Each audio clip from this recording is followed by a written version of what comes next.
This song just came on the radio here in El Paso on 92.3 The Fox, so I had to start the show a minute early. Just a classic. Take a listen.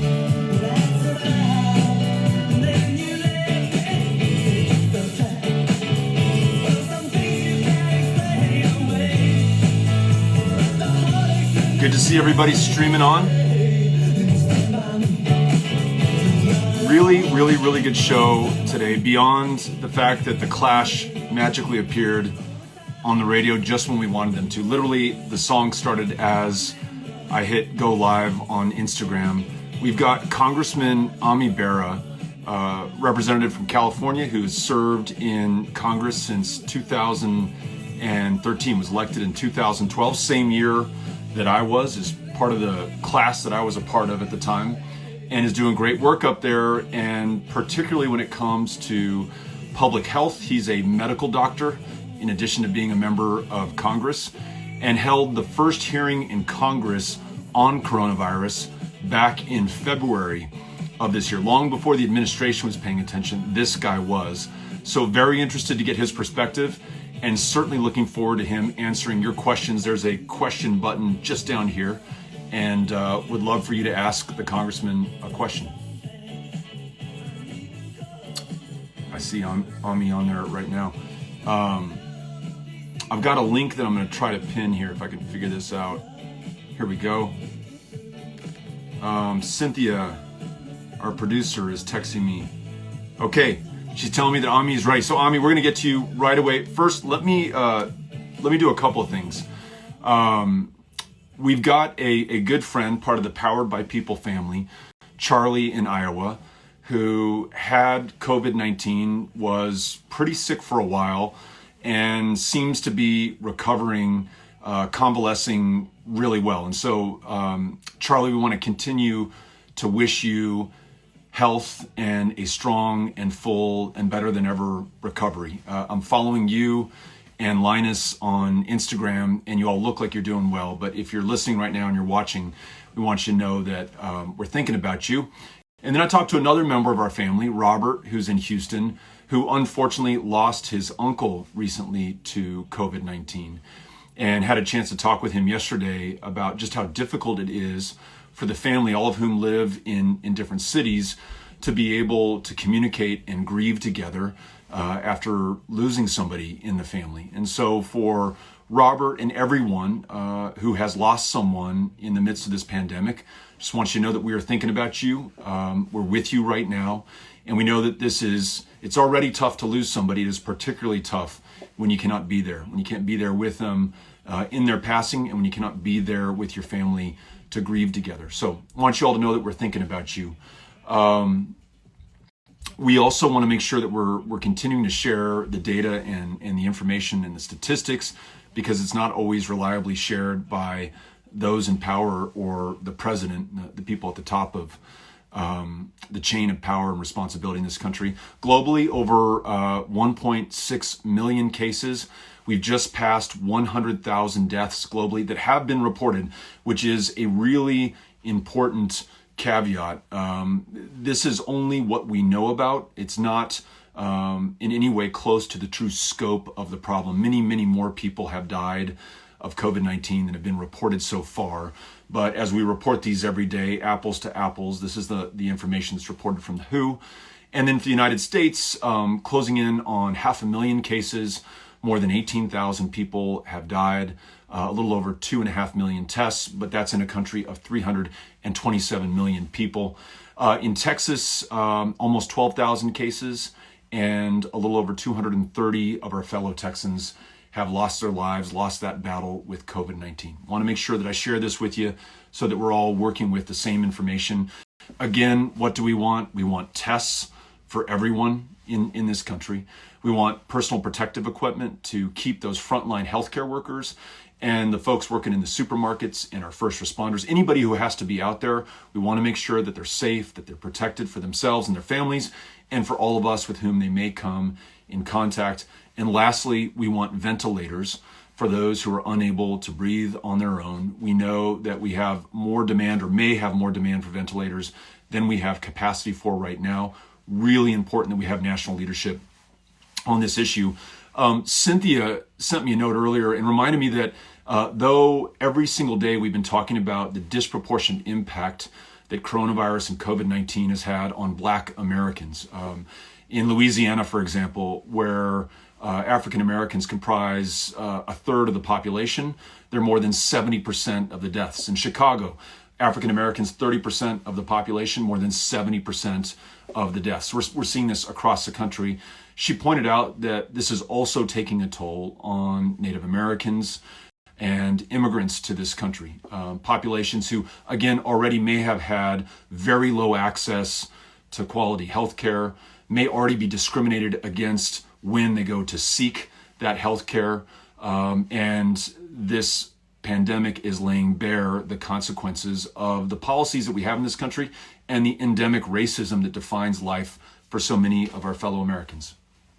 Last thing that I want to tell you before I bring my friend Ami on.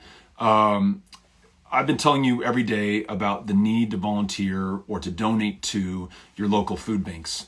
And you all have been extraordinarily generous. We've raised now more than $43,000 for the El Paso Food Bank, which is seeing lines that stretch 2 or 3 miles long. Yesterday in San Antonio, they had 10,000 families show up to try to get food at their food bank. It was the single largest disbursement of food in that city's history, a city that's been there for 400 years. We're seeing lines for food unlike any since the Great Depression. If you can give, if you can volunteer, we want you to do that. And there's a link that I've pinned right here at the bottom of the screen. If you click on that link, we can sign you up to join me this weekend in a 2-hour-long phone bank. We're all going to get on Zoom and push the mute button and silently watch each other make phone calls to a list of prospective volunteers in Texas to ask them to go to the food bank in Laredo, in Amarillo, in El Paso, in Austin, where Chrissy is taking the lead, in Tarrant County, where Brenda is taking the lead, all over the state where we need volunteers to step up, who will be provided masks and gloves. Their temperatures will be taken before they walk into the warehouse or onto the line.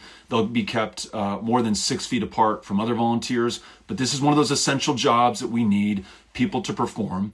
And fundamental to getting those folks out there is you joining me this weekend, making phone calls to them to invite them to this opportunity. So if you click on this link below, we can sign you up. You can join me on this Zoom call with hundreds of people, all of us making phone calls, and we will sign our success to one another or hold up signs whenever we make a successful phone call. Hope that you'll join us. Never done it before. I don't know that anyone has. So be part of it. All right. Congressman Ami Bera is on the line. I'm about to bring him in.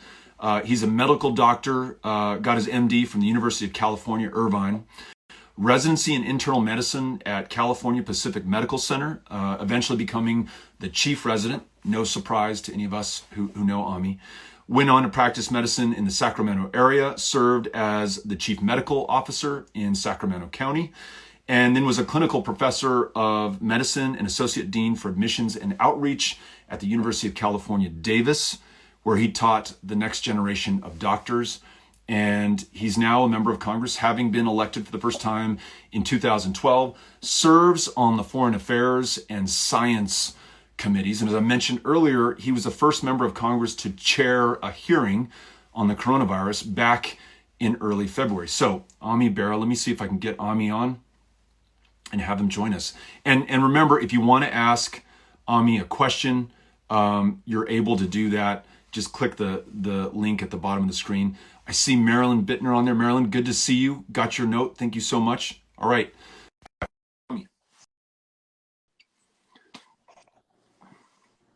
Hey. Hey, Beto. What's going on? Where are you? I'm in Elk Grove, California. So.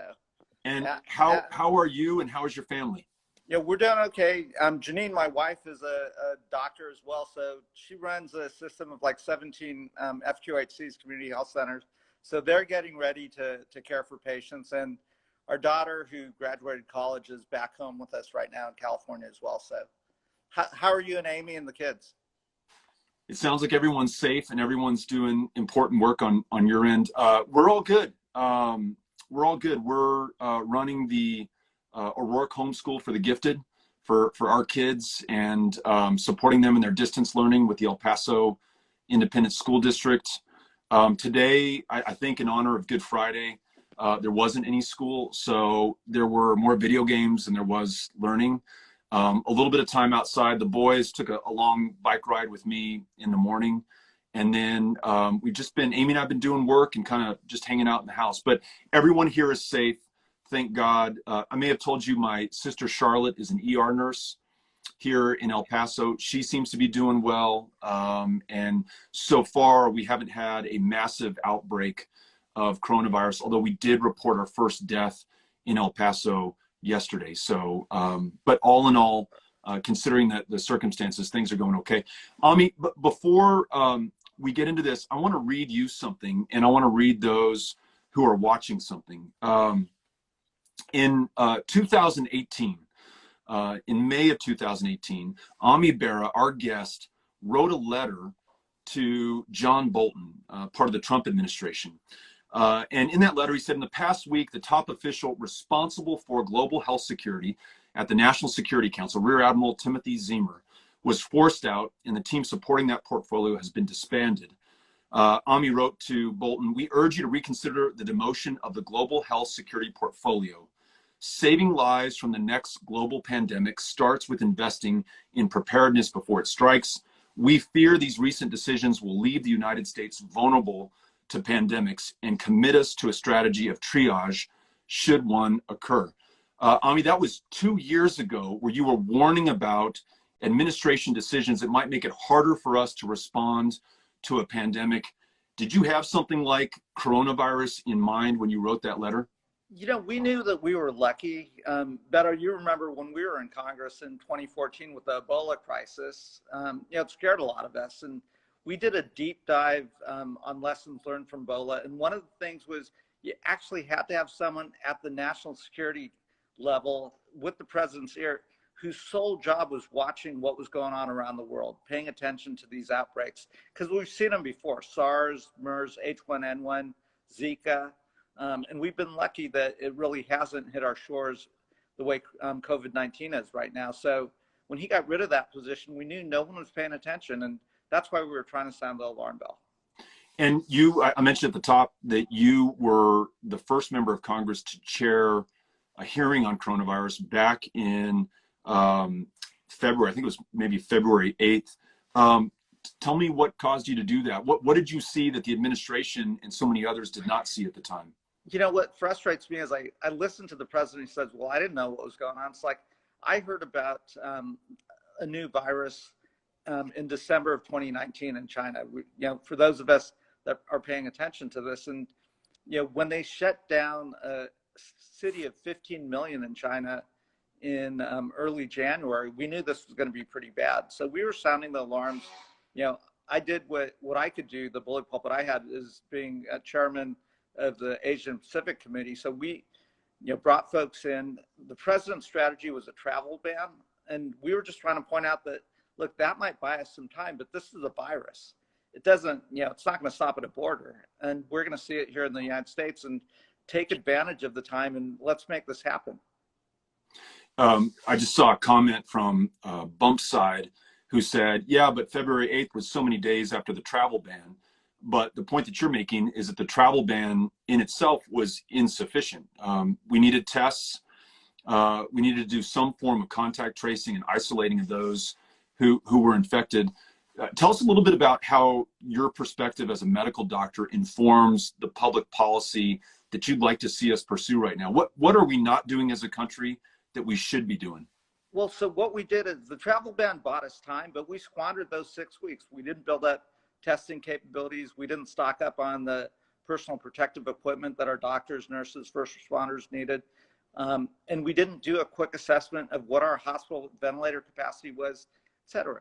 We are where we are. And in places like Sacramento County, where I live, in California, Washington State, the stay-at-home orders do seem to be having impact and effect. Let's not squander the next 4 or 6 weeks, because now the question is, when we see indications that it's safe to reopen our communities, let's make sure everybody in every community has the testing capabilities. make sure that they've got the antibody testing capabilities, make sure that they've got the public health workforce that can go out there and do the contact tracing, the testing that's necessary. So, you know, I look at this as a doctor, not as a member of Congress, but I've got the bully pulpit to try to push the administration to do some of this. And unfortunately, a lot of it's falling on deaf ears. We're not seeing leadership out of the White House, so it's left up to the governors. And, you know, in our state, Governor Newsom's doing a great job, and you know, Governor Inslee, Governor Cuomo, others. But you want to see national leadership, and we're not seeing it. It's kind of interesting. It feels as though the president has abdicated his responsibility and left it to the states. And actually, it's not just a feeling. He said as much. He said, look, and Jared Kushner reiterated this, look, this is our stockpile here. You states go fend for yourselves. And when Cuomo complains justifiably that he's having to bid against other governors for you know, resources that we do not have enough of, no one wins in that. And there has to be some federal coordination to send those resources where there is the greatest, most desperate need, and then move those resources where the need next appears. So it does seem like governors and mayors, the county judge in Dallas, Clay Jenkins, are distinguishing themselves by the leadership that otherwise we would expect from a president. On that topic, what are you going to push for in the next round of legislation that comes through? What did we not address in the $2 trillion bill that the president signed more than a week ago?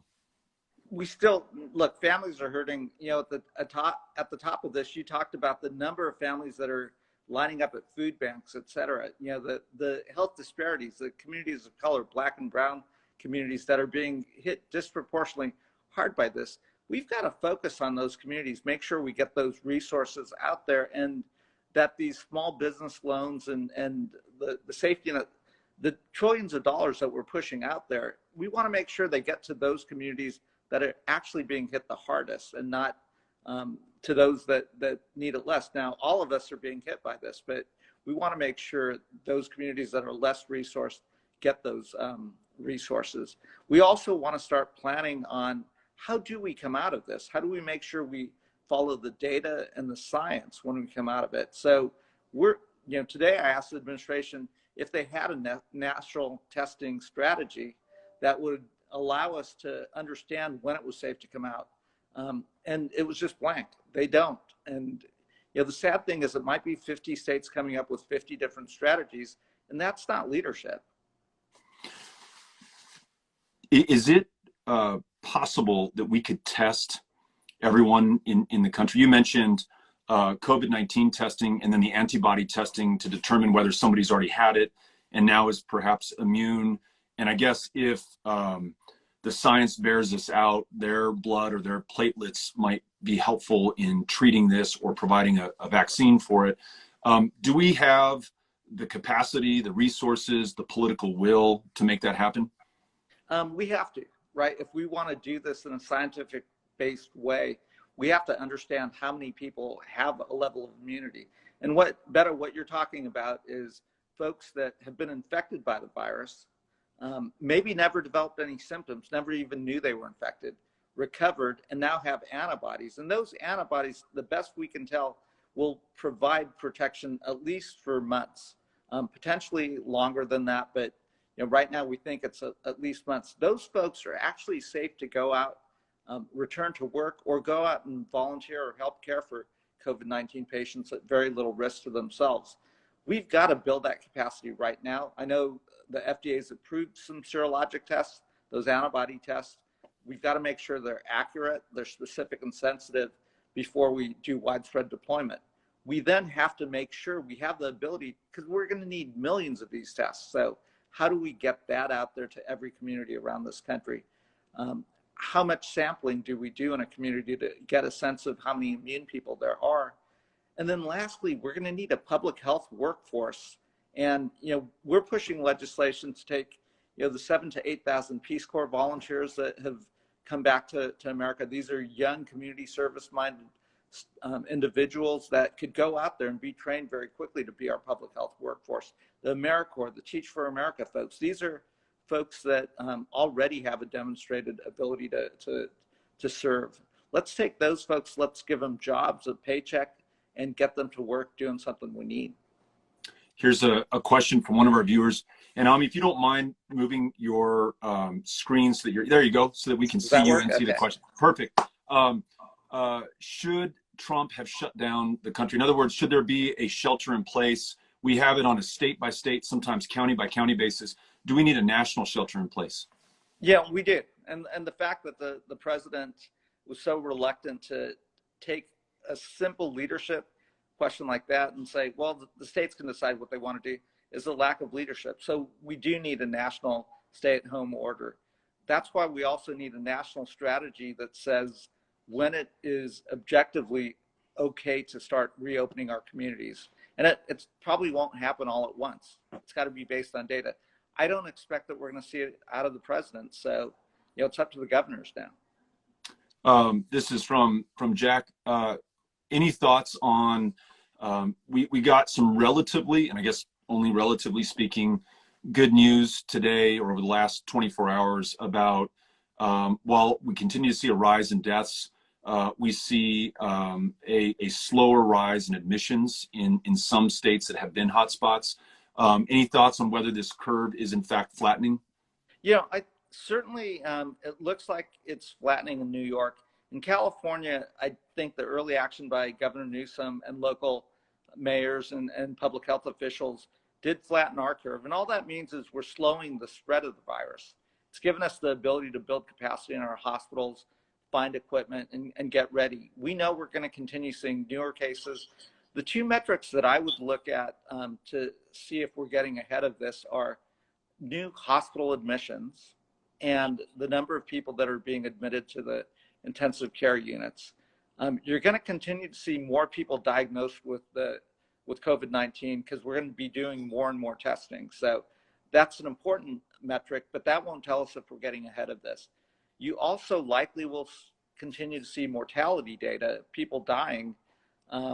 And that's a metric that kind of looks back, as Governor Cuomo has pointed out, as to where we were 2 weeks ago, because those folks were probably infected 2 weeks ago. So the hospital admissions and the ICU admissions are two really important metrics to pay attention to. This is a question from one of our viewers. How has being a physician influenced your policy making as a member of Congress? Do you, as you compare yourselves to your colleagues, do you find that you take a different approach to issues, and perhaps this issue more than any other? Absolutely. I think it helps me understand the science behind this, but it also, this is, all of us are affected by this, right? We're all in this together, and it's that compassionate thing. And when I look at my brothers and sisters that are on the front lines, the doctors, nurses, first responders, our hearts go out to them, and God bless them on this Holy Week. So they are the true heroes here. Yeah. And I'm assuming your wife is, you said she's overseeing a lot of these healthcare clinics around your community, that she is taking precautions and those who work for her are taking precautions. Has she told you anything about availability of PPE, whether that's an issue, whether they're running out? And if so, how do we meet that from a federal basis? You want the federal government taking control here. Right now, Sacramento County is doing okay because we haven't seen that wave come in, and I think they're managing their supplies fairly well. Janine, is out there every day, and she and her staff are all wearing face coverings and making sure they protect themselves, but also don't infect patients that are coming in. But like California is preparing itself, but we want national leadership that can say, okay, Texas is being hit hard right now. Let's ship some of California's stockpile over to Texas and replenish California's stockpile. And you're just not getting that level of coordination. So you're starting to see the governors talk to one another and decide how to protect each other. But we're all Americans, and we've all got to be in this together. Two questions. One, somebody just asked if you had listened to the new Strokes album.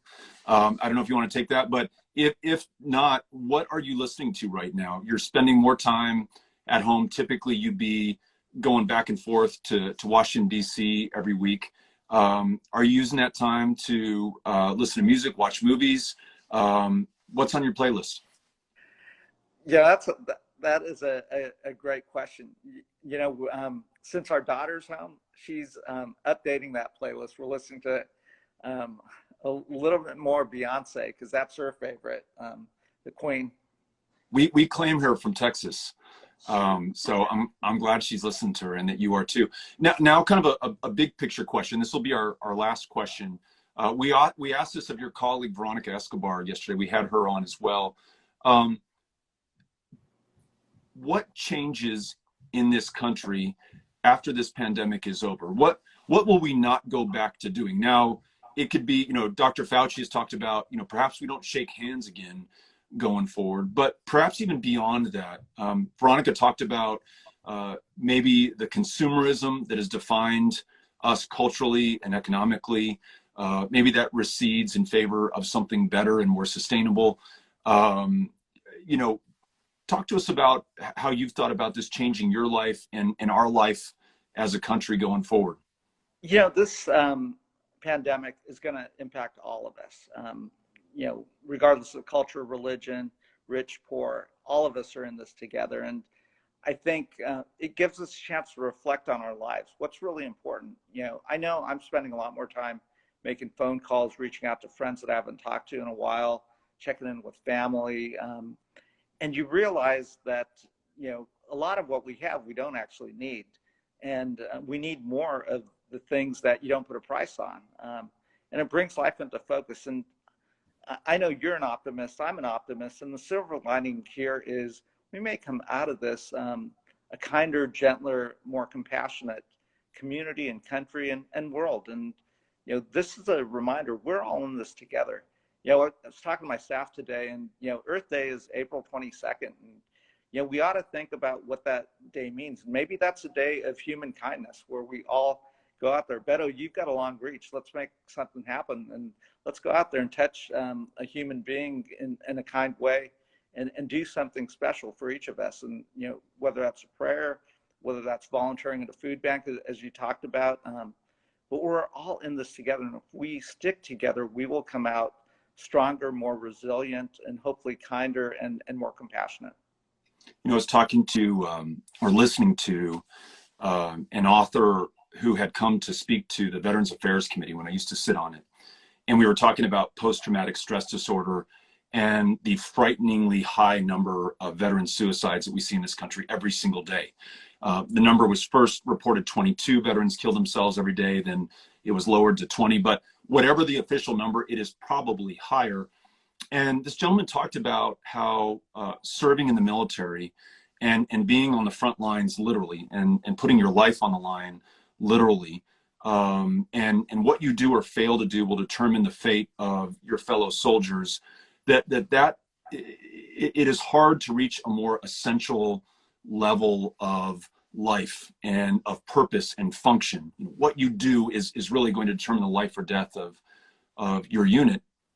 And then to return from that to a country where you have 57 different kinds of cereal to choose from, and a country where we don't often ask very much of one another in our lives. We only ask those who wear the uniform, by and large, to sacrifice. Much like today, we're asking those who wear the uniform of the doctor or the nurse or the cleaning staff at the hospital or the person working the cash register at the supermarket to sacrifice, while most of us can safely stay at home.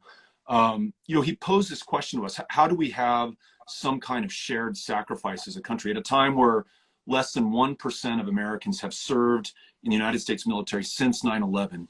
How do we find that shared sacrifice? And you mentioned AmeriCorps and the volunteers who give of themselves for community service. What if there was some way to enjoin all of us into that work? So I've been trying to get people to volunteer at food banks in Texas, and Amy and I and our kids have been doing that here.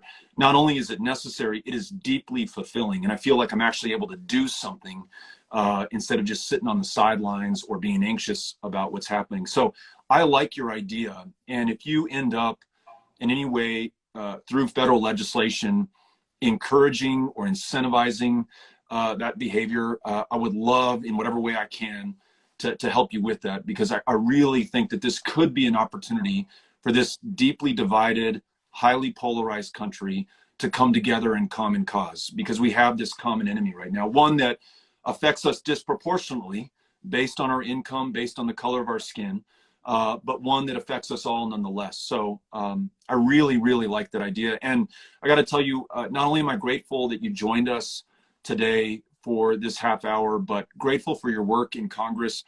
Folks watching this may not know this, but it wasn't an easy path for you to get to Congress. You represent a very contested district, one where you have to run your heart out every single election cycle, every 2 years, and you do it to serve your community and to serve the country. And so grateful for you and proud of the work that you're doing, and hope that you'll join us again in the near future. Well, thanks. We miss you, Beto.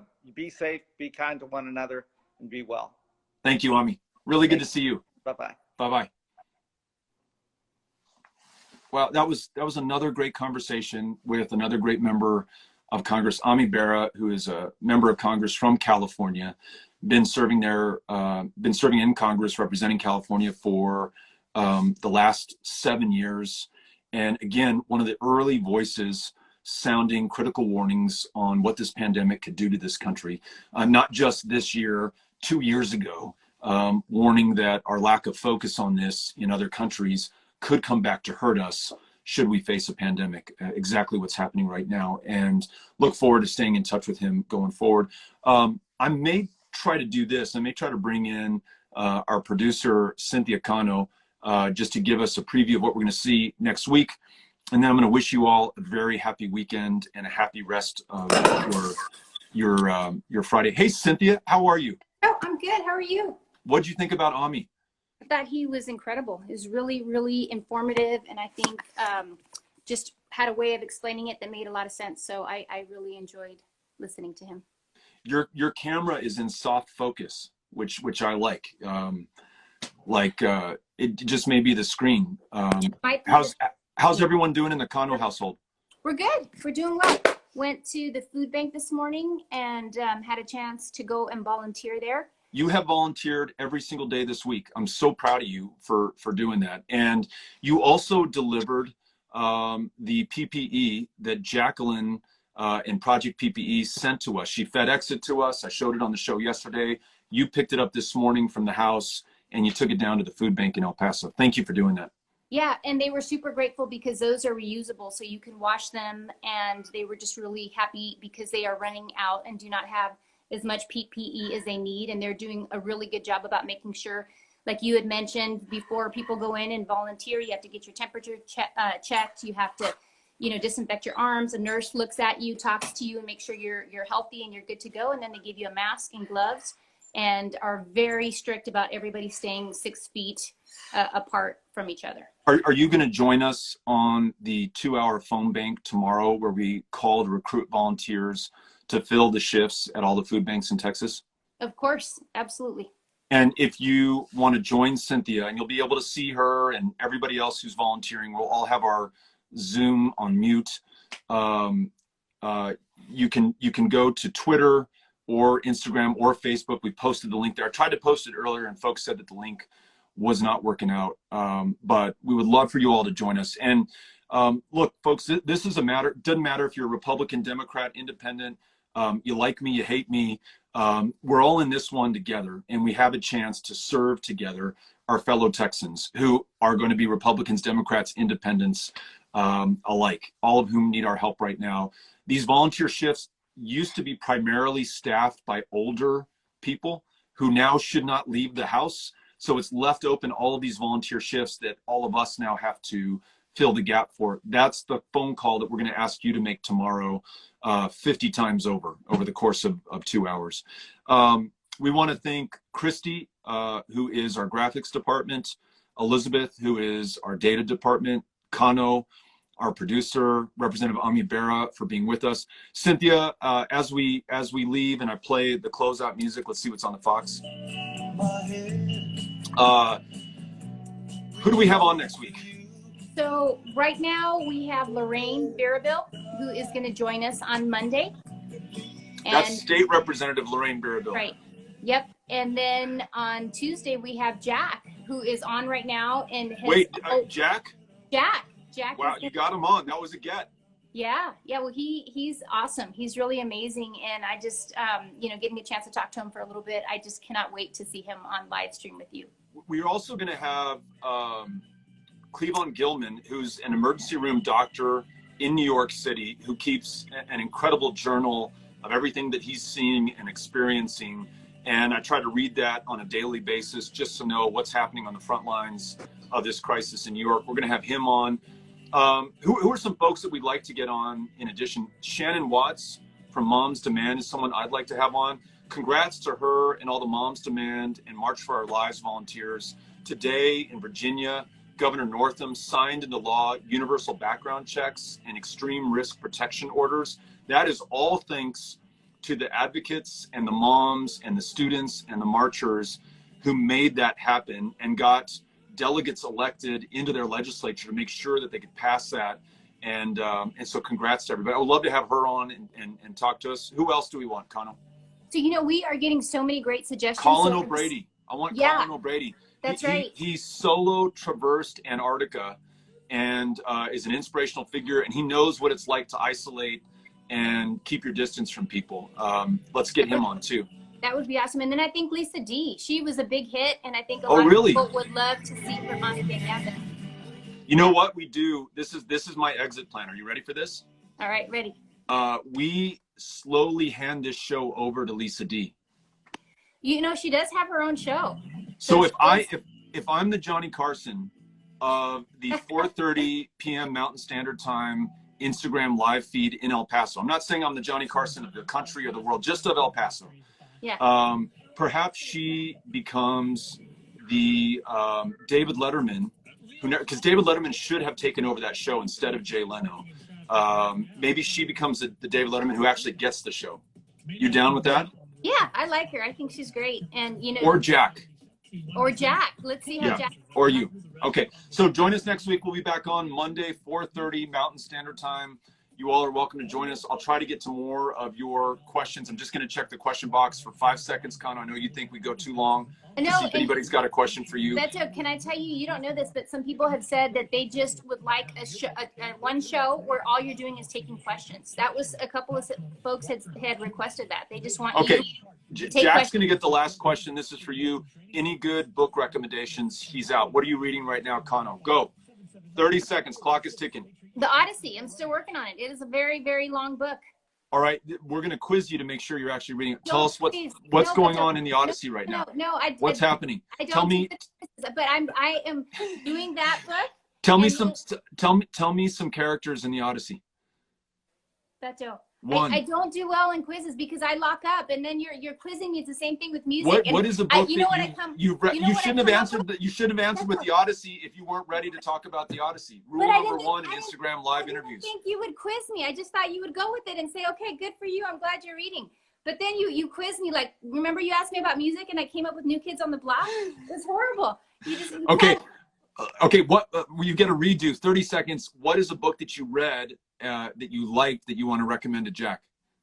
So there's a book by David Goggins that is amazing, and it's his basically autobiography, and he talks about everything he's overcome, and it is amazing, and I love that book. Okay, that's really good. Yep. And Stephanie Acosta is telling me to leave you alone, and I will. Thank you, Stephanie. Yeah. Sorry about that, Cynthia. I'm just giving you a hard time. All right. Have a great weekend. Thanks for doing all the volunteer work at the food bank. And if any of you want to join Cynthia and me on a phone bank tomorrow, 2 hours, virtual phone bank on Zoom, you can sign up on our Twitter feed, on our Facebook feed, on our Instagram feed. Join us in calling our fellow Texans to volunteer at the food banks to make sure that we get food to our fellow Texans who are hungry right now to fill every single shift that's open in the state. You with me? With you. Okay. Bye, goodbye, everybody. Have a good weekend. Bye. Adios.